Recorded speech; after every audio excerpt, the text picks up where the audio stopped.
Kerala high court के एक आदेश को खारिज करते हुए सुप्रीम कोर्ट ने फैसला सुनाया है।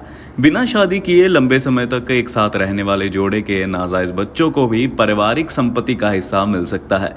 शीर्ष अदालत उच्च न्यायालय के उस आदेश के खिलाफ दायर एक याचिका पर विचार कर रही थी, जिसमें वादी के माता पिता ने शादी में शामिल नहीं होने का हवाला देते हुए एक कथित नाजायज बच्चे के संपत्ति में हिस्से के दावे को खारिज कर दिया था। हालांकि यह देखते हुए कि युगल लंबे समय से एक साथ रह रहे हैं, शीर्ष अदालत ने कहा कि उनका रिश्ता एक शादी के समान ही है। सुप्रीम कोर्ट ने साथ ही साथ कहा कि दोनों की शादी भले नहीं हुई, लेकिन दोनों लंबे समय तक पति पत्नी की तरह साथ रह रहे हैं। ऐसे में अगर यह साबित हो जाता है कि यह बच्चा इन्हीं दोनों का है, तो बच्चे का पिता की संपत्ति पर पूरा हक है। पीठ ने अपने फैसले में स्पष्ट करते हुए कहा कि यह अच्छी तरह से स्थापित है कि पुरुष और महिला पति पत्नी के रूप में लंबे समय तक एक साथ रहते हैं, तो इसे विवाह जैसा ही माना जाएगा।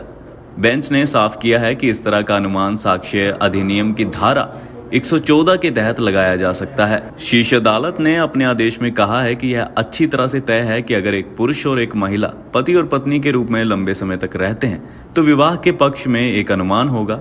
साक्ष्य अधिनियम की धारा 114 के तहत ऐसा अनुमान लगाया जा सकता है। यह भी कहा गया कि ट्रायल कोर्ट ने रिकॉर्ड पर मौजूद सबूतों की जांच करने पर कहा था कि दामोदरन और चिरुकुटीपंथी दंपति लंबे समय से साथ रह रहे हैं। वादी के अनुसार दामोदर ने 1940 में चिरुथाकुटी से शादी की थी।